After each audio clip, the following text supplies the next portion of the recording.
na, simulan na natin ang kantahan with our first couple qualifier. Live-in partners for 2 years, Weng Antoque and Tin Lebosada.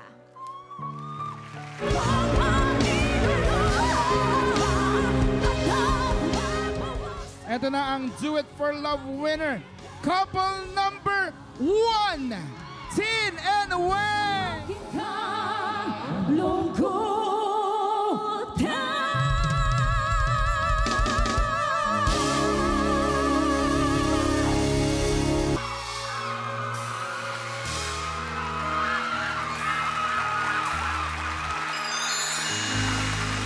Weng and Tin! Wow! Hello Grabe, po. naramdam ko yung kanta nyo. Maitanong ko lang, may special meaning ba yung kanta sa inyo? Yes po. Bakit? Ano yun? Actually po, from the start na sumali po kami sa Do It For Love, lahat po ng napili naming kanta ay related po sa mula na naging kami po. Kasi hindi po biro yung pinagdaanan namin dalawa para makasama namin yung isa't isa. And ito pong kinanta po namin yung Bakit Nga Ba Mahal Kita. Pinili din po namin to kasi parang yung pinaglayo kami na kahit hindi pa tamang time na maging kami, hinanap po namin yung bawat isa sa amin. Very personal pala talaga tong song Yes sa po. kanila. May gusto ka ba idagdag? Ayun, yung kanta kasi nun, yung meron pa kaming iba-ibang ano nun. Pero ano na kami nun sa isa't isa, yung broken na kami, yung nagkita kami ulit. Yun yung ano yun, nung nagkita kami. Pinagpatuloy namin yun. Doon yun kanta na-realize nun. Opo. kung bakit nga ba mahal nyo yung isa't Yes isa. po. Wow, ngayon naman alamin natin kung ano ang masasabi ng ating mga judges. Starting with Miss Sushi. Yes, hello. I always appreciate that you do your own version of a song na hindi kayo kumuha ng existing duet and you got a song that's usually done for a solo artist pero ginawa nila yung duet and you were creative with your harmonies. Yun lang, ako nakukulangan lang doon sa balance because when it's a duet, kailangan talaga naririnig mo pareho. Diba? So, syempre, nag-harmonize kayo, no? So, dapat hindi lang yung melody yung nandun, naririnig mo talaga yung embellishment sa taas or sa baba, kung ano man yung second voice, no?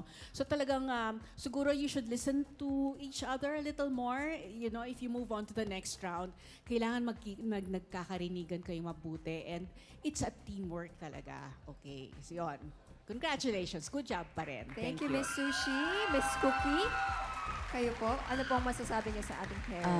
Na-appreciate ko naman yung fact na kasi more than yung vocal calisthenics na ano, syempre important din sa akin na yung pakiramdam ng song. So sa point naman na yun, naramdaman ko naman na very authentic yung pakiramdam nyo sa pagkanta.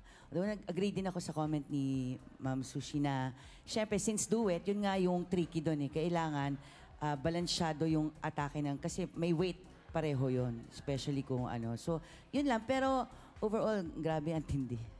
Congrats. Yan. Miss Eva. Ako? Yes, ikaw po. Of course. Yes, Weng and Tin. Hello. For me, when you started singing, no, yung each solo parts ninyo, I can say na I experienced singers to, mga performers siguro talaga itong mga ito. And really good. Ang ganda ng mga timbre nyo, no? As individual singers, no? But since it's a duet, talagang kailangan naming makita kung nagje-gel yung boses nyo. This is a hard song as a solo, for a solo singer. All the more, ginawa nyo pang duet. So talagang, it's a challenge. Both of you were brave to choose this song. And nakanta nyo naman ng maayos, no?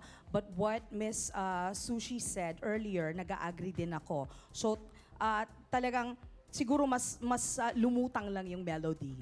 No? So kailangan lang balansehin. That happens kasi pag medyo, kung hindi confident or hindi talaga sure sa mga notes, but naiihabol naman. So, in the end, maganda in general yung performance nyo. Congratulations. Thank you po. Alright. Thank you, judges. At bago ipakilala ang next pair, ito muna ang criteria for judging. Voice quality, 40%. Blending and harmony, 30%. Stage presence, 20%. And audience impact, 10%. A total of 100%. Handa na rin ang susunod na couple qualifier. Live-in partners for 5 years. Blue Gamboa and Pat Armamento.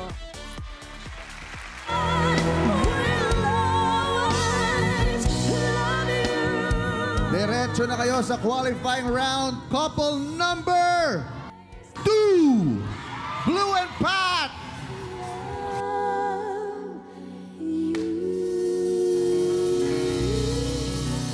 Sabi, ay, okay, medyo nagiging emotional sila ngayon. Nako, eto na nga itatanong ko, may dagdag pressure ba sa performance nyo ngayon dito sa qualifying rounds? Yung pagkanta, yung kanta na pinili nyo, dahil very iconic ito. Kasi sa dami po ng mga love songs ngayon, wala po talaga kaming mapili. Pero po kasi nung narinig namin yung Power of Love, yun po yung naging parang nagbigay sa amin ng lakas kasi sa mga lyrics po, kahit anong struggles po dumaan sa amin, basta po yung pagmamahal po namin sa isa't isa, malakas po, wala pong makakatibag po nun. Wow, congratulations. Naku, tignan muna natin kung ano masasabi ng ating mga judges, starting with Miss Sushi. Yes, great song choice. Power, power couple, power vocals, power arreglo. I love it. It's my job as a vocal coach no to make arrangements pag mga duet, mga grupo, mga harmony. Tapos yung so na-appreciate ko talaga yung ginawa ninyo. Kayo ba nag-areglo niyan? Kayong dalawa lang or may nagturo sa May inyo? mga ideas po na binigay po sa amin yung mga friends po namin. Okay, great. So, magaling din yung friends niyo kasi mahirap gumawa ng duet eh. Hindi katulad ng solo, kahit anong gusto mong gawin, okay lang, di ba? It will work. Pero to make a duet work talaga, parang construction yan eh. You have to make talagang definite yung gagawin ng isa, definite yung gagawin ng isa, so that it will work. Parang teamwork talaga. So you really did an excellent job. That was a duet. Congrats. Thank you. Miss Cookie? Katulad ng sabi ni Ma'am, gandang-ganda ako sa individual ng Ma'am talaga. Sa individual voice quality nyo, no, napakaganda individually. And pag nag-combine siya, ramdam mo yung uniqueness ng bawat isa. Walang nalulunod, ibig sabihin, kasi pag duet, vocally present yung pagkanta nyo, ando, naririnig mo. So, at saka na-appreciate ko din yung may parts kasi na parang tentative ka sa voicing, ano ba to, si Blue ba? Si Pat. Ayan. Basta kahit. Yung parang tentative, pero hindi mo siya pinipilit. Hindi mo siya pinipilit. So, nagpe-play safe ka na nag-work. Kasi, ibig sabihin, hindi gumugulo yung kanta. Pero andun present ka. So, gusto ko, congratulations, ang galing ng inyong performance. Of course, Miss Ima. Yung build-up from the beginning, chill lang, pero you can hear both your power voices, no? Nakakabilib. And nung nagbi-build up na, oh my gosh, parang, there's more. Talagang padating yung mga, wow, surprises. Ang gaganda, pati yung mga salubungan ng blending, parang, wow, pwede pala yun, no? Kasi inaabangan ko bawat akyat baba ng note nyo together. But I can see na you were very focused sa mga parts nyo on your own. But then all the more, pag together na kayo, I can feel, tumayo yung buhok ko sa batok. Yun lang. Congratulations. Ang ganda ng song. Grabe. Thank you po. Thank you, judges. May panahon pa kayo to finalize your scores. Pero Miss Cookie, meron daw po kayong gustong i-share sa ating mga televiewers. May show po kayo mamaya. Yan, sige. Sana mamaya po, kung wala kang ginagawa, lalo yung mga taga Quezon City area, may show ako mamaya sa Melody Bar. Bagong bar to na napaka-sarap ng food at lahat. So, dumaan kayo. Andun ako mamayang 8 o'clock p.m. And the results are in. Kaya malalaman na natin kung sino ang kukumpleto sa final lineup ng competing couples bukas sa grand finals ng Do It For Love. Let's call them back. Couple qualifier number 1, Weng Antoque and Tin Lebosada. And couple qualifier number 2, Blue Gamboa and Pat Armamento. Maraming salamat ulit sa ating mga judges, Miss Sushi Reyes, Miss Ima Castro, and Miss Cookie Chua. Ang winners for today ay tatanggap ng 25,000 pesos. Nako, eto na siya, Ira. Malalaman na natin. Nasa akin na ang resulta. Do It For Love winner! Napasok na sa Grand Finals bukas. Qualifying couple number 2, Blue Gamboa and Pat Armamento!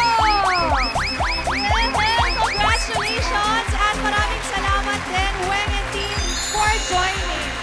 Bukas na ang pinaka-inaabangan nating lahat ang Grand Finals ng Do It For Love. Matinding kantahan ito, kaya matindi rin ang ating mga judges bukas.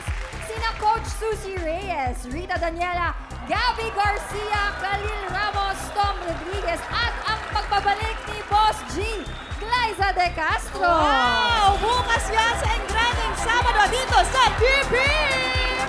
Once again, Do It For Love Couple Grand Finalist, Blue Gamboa and Pat Armamento! Kasama ang competing couples na magpapagalingan bukas sa